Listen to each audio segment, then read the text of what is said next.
During the next half hour, we'll explore the development of a fighter that many believe was the best in the lead-up to the turn of this century. It wasn't developed from a line of planes previous to it. This aircraft was built from the ground up for a very specific purpose. However, this aircraft does have some attributes and a similar appearance to another famous fighter.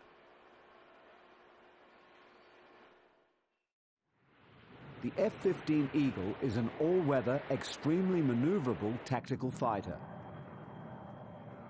To many, the F-15 may seem similar to the F-14 Tomcat. Both have a twin tail assembly and large air dams. Both planes are an example of large fighters as they are dimensionally similar. The prime difference is that the Tomcat was designed for carrier-based operations, and the Eagle was purely intended as a single-minded fighter aircraft, and the similarity ends with their appearance. The F-15's superior maneuverability and acceleration are achieved through high engine thrust-to-weight ratio and low wing loading. This combination permits the pilot to turn the aircraft without losing airspeed. The single pilot has a head-up display of information from the advanced electronic weaponry systems, which detects, acquires, and tracks enemy aircraft.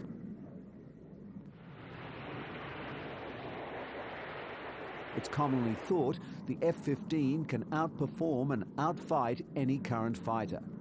This may be true, but there's one other aircraft that could possibly claim the crown of best fighter. Many planes have been developed in high secrecy. The Blackbird and Valkyrie are two examples of the USA's secret programs. However, the Soviet Union was also testing many advanced aircraft designs that were kept under a black curtain of secrecy. During 1968, at a Soviet air show, the closing scene was the one that brought the black curtain down. 3 huge fighters roared over the crowd, which included numerous Western delegates. No other insight to the plane was offered by the Soviet Union. 3 months later, an Israeli F-4 Phantom investigated an airspace breach, and the pilot got a visual on the new Foxbat. This was a brief encounter as the Foxbat simply accelerated away from the F-4.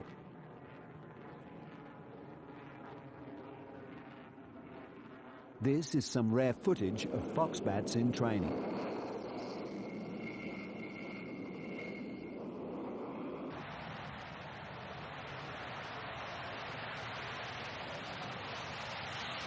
It's believed by some that during the Gulf War, an Iraqi MiG-25 or Foxbat downed an F-18 Hornet, and that other skirmishes between US planes and Iraqi Foxbats clearly demonstrated the MiG's superiority over the US fighters.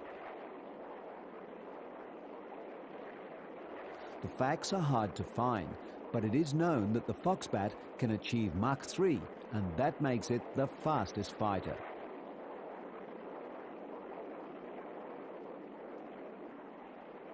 The F-15 Eagle may not have the outright speed of the Foxbat, but it has many other virtues that place it in the running as the best fighter.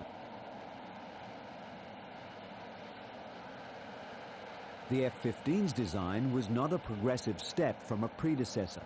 It was a new package with new objectives.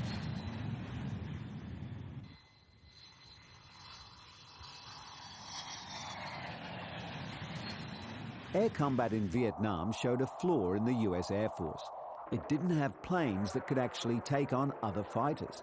It had interceptors that were capable of keeping slower-moving bombers at bay, and it did have the very successful F-4 Phantom as a multi-role fighter bomber. The Phantom carried a wide and devastating range of weaponry, and it had superior avionics than the MiGs that it opposed in Vietnam. The plane was also reliable as it had 2 engines and was fast by those days' standards. But it was often outmaneuvered by MiGs that were designed specifically as fighters. This is not to say the Phantom wasn't a great plane. It was capable of Mach 2 and was extremely versatile. It was originally built as a high-altitude carrier-based interceptor for the Navy, and it performed that job well. The Phantom also achieved something no other American-built fighter had been able to do. It was used by all three of America's defense bodies.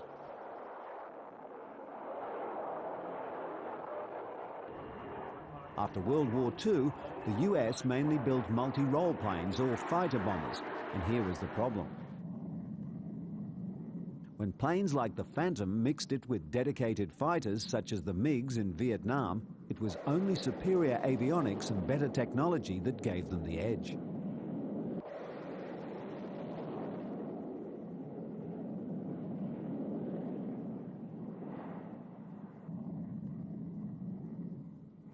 It was obvious to the United States that it needed a dedicated fighter if it was to maintain air power with an enemy that had more modern aircraft than the Vietnamese.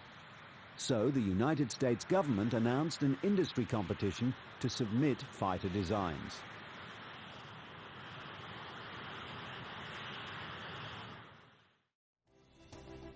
The competition brought out a couple of planes that had already been rejected previously. North American Aviation presented the F-5. This plane was exactly what the military wanted.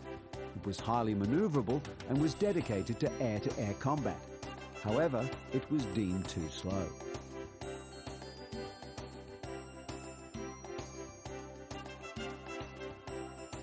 Sadly, the last version of the plane did achieve a top speed that exceeded Mach 2, and this would have made an impact on the judges of the competition. But it was a case of too little, too late.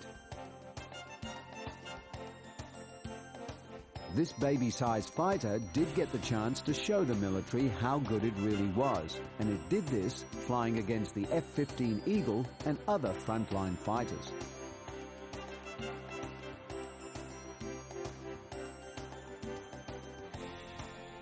Another entry in the competition was the Kelly-Johnson-designed F-104.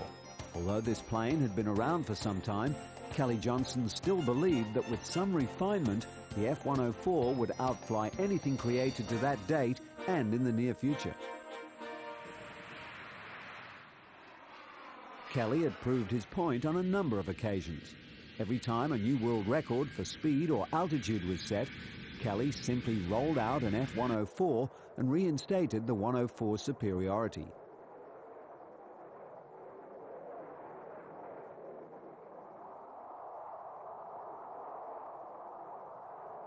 As the competition got closer to the mark, Kelly merely did some tweaking to the 104 and sent it out again to better the best.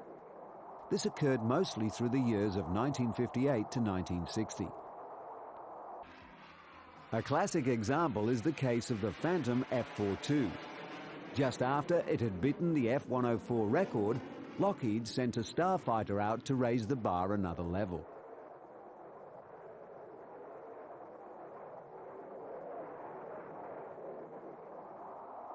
For entry in the competition, a one-off version of the 104 was built. It was named Lancer and was given larger wings and other modifications which increased maneuverability. Although the 104 and the Lancer were remarkable planes, the Lockheed bid was not successful in winning the competition. Later, Kelly was still adamant that the Lancer would still have outperformed the F-15. The competition ended on December 23, 1969, when McDonnell was awarded the contract for 20 F-15s.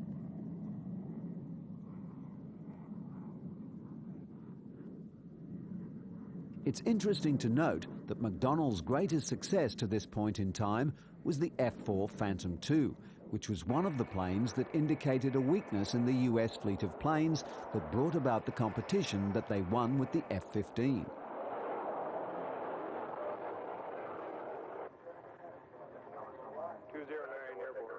McDonnell was formed about 3 months before the outbreak of World War II and was mostly involved with manufacturing parts for other larger aircraft companies.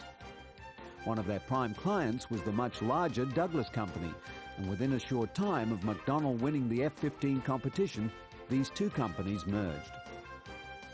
The company's founder, James McDonnell, was like many of the early aviation pioneers. He was a visionary and propelled McDonnell to greater and greater heights by staying on top of and developing new technologies. It was these virtues that the company used to design and create the F-15.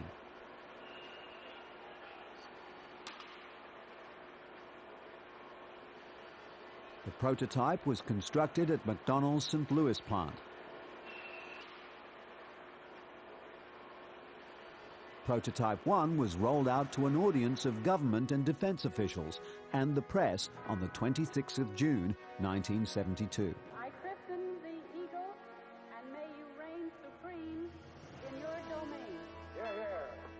The plane had great lines, looked bold, and the raised canopy gave the pilot great all-round vision. The computer-operated variable air intakes optimized performance for all angles of attack. The F-15 utilized a large air brake to enhance performance under certain conditions. Its cannons were built into the air dams. The initial Eagles were fitted with 4 medium-range Sparrow missiles and 4 shorter-range Sidewinder missiles. The twin fins gave the pilot more control over the aircraft in the event of an engine failure. They also greatly enhanced this big fighter's maneuverability. The total package looked impressive, but it was still to be flown. Much preparation goes into a first flight. Technicians, electricians, and airframe specialists all have to be satisfied that every last detail has been checked and double-checked.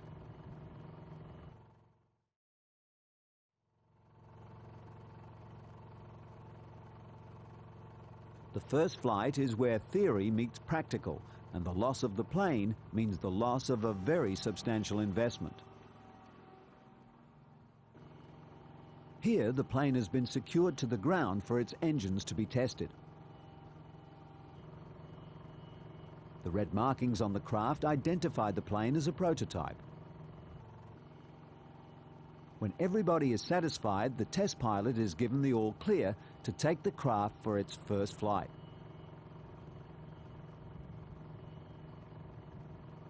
Not only is a large investment at risk at this critical time, there's also a life at stake. Many test pilots have been killed during the early flights of new planes. In this instance, the first prototype F-14 Tomcat was lost in a test flight. Both pilots, Smythe and Miller, survived this accident. However, Miller was not so lucky a short time later. He died when test flying Tomcat number 10.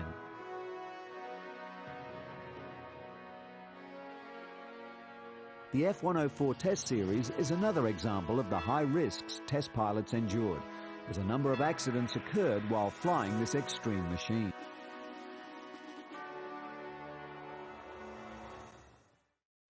This is Edwards Air Force Base, and the date is July 27, 1972. The pilot who put his life on the line to test Lockheed's theory of flight regarding the F-15 was Irv Burroughs.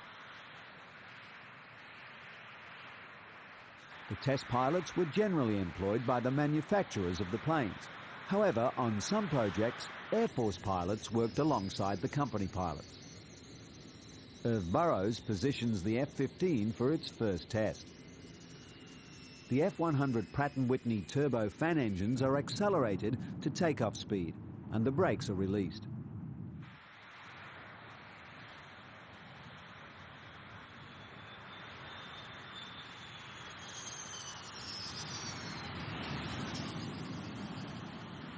The plane is carefully launched down the runway while the ground crew anxiously watch their work of art take to the air.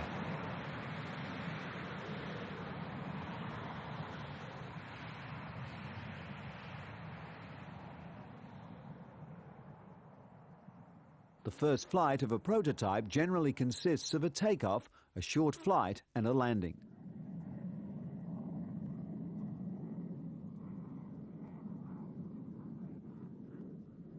During the flight, the pilot familiarizes himself with the characteristics of the craft and tests the plane's primary functions.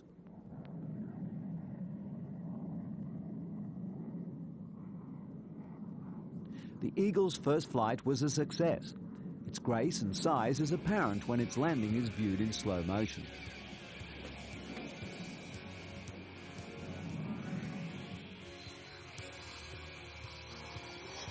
It's easy to see how the variable air dam has tilted to keep a maximum of airflow possible. Irv appears to be able to control the plane to the degree that he can hold it in the balance between takeoff and landing. The initial test, such as this, doesn't prove a plane's success. It only proves that the craft can fly. However, the initial flight does give the pilot and crew an insight to the likelihood of the plane to reach the design's goals. In the case of the F-15's first test, it proved that the Eagle was very likely to more than achieve its forecast. For many months, prototype F-15s were tested in a variety of conditions and tasks.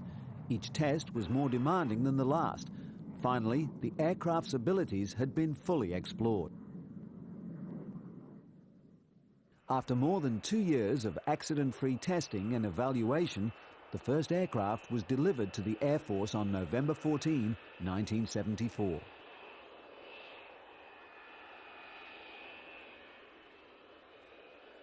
In January 1976, the first Eagle destined for a combat squadron was delivered to the 1st Tactical Fighter Wing at Langley Air Force Base. Once in service, the F-15 was put to the test of proving it had covered the shortfalls of the American Air Force's lack of potent fighter planes as demonstrated in Vietnam. To prove this, the F-15 was pitted against one of the most remarkable little fighters ever built, the Northrop F-5, the same aircraft that the F-15 had beaten in the original competition that bore the Eagle.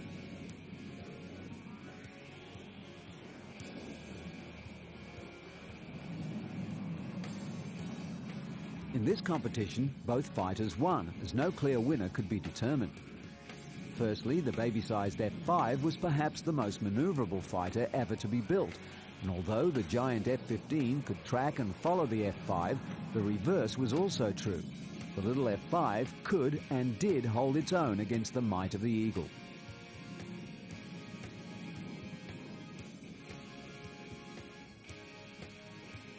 It's fair to say that the Eagle would win a greater number of encounters between the two. However, the cost of the F-5 was half that of the Eagle, and if you place 2 F-5s against an Eagle, the F-5 would win every time.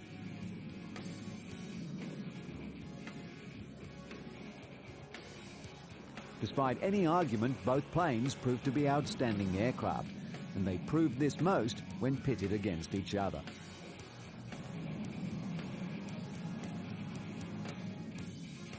These tests and war games, although fiercely competitive, are conducted between colleagues and friends.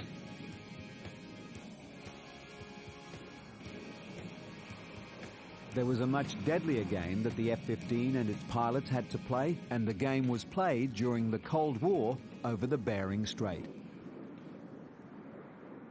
Russian spy planes often flew reconnaissance missions, and F-15 pilots were sent to dissuade them. In this instance, a long-range Soviet bomber is probing US airspace. The plane has been picked up by a large radar facility in Alaska. The operators forward the information to patrolling F-15 Eagles, and the game begins. From the Alaskan facility, the Eagle pilots are updated on the Russians' movements, including position, height, and course. The Eagles are to intercept and make their presence felt.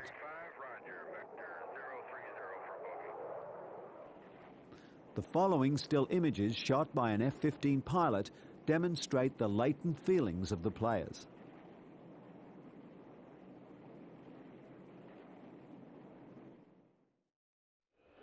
The F-15 has been produced in a number of models, and the latest and probably last is the F-15E. This is the most radical change of the variants. Originally, the Eagle was designed as an air-to-air combat plane, but even in the A model, it was recognized that the plane also had superior potential in the ground attack role. Finally, in 1987, this potential was realized in the form of the F-15E Strike Eagle. The F-15E is especially configured for deep strike missions, which involves venturing far behind enemy lines to attack high-value targets with a variety of munitions. The F-15E is a two-seat, two-engine dual-role fighter capable of speeds up to Mach 2.5. Although primarily a deep exclusion platform, the F-15E can also perform escort missions. It's ironic that a project to exclusively build a fighter turned out an excellent multi-purpose plane, which is exactly what the F-15 replaced in the form of the Phantom. The US Air Force can't expect to fly the F-15C to 2014 or beyond without spending significant money on upgrades. The F-15E structure is rated at 16,000 flight hours, or double the lifetime of earlier F-15s, and therefore they may be in the skies beyond 2020. However, a lineup of new fighters currently being tested and produced may cut even the F-15E's life expectancy to 2010.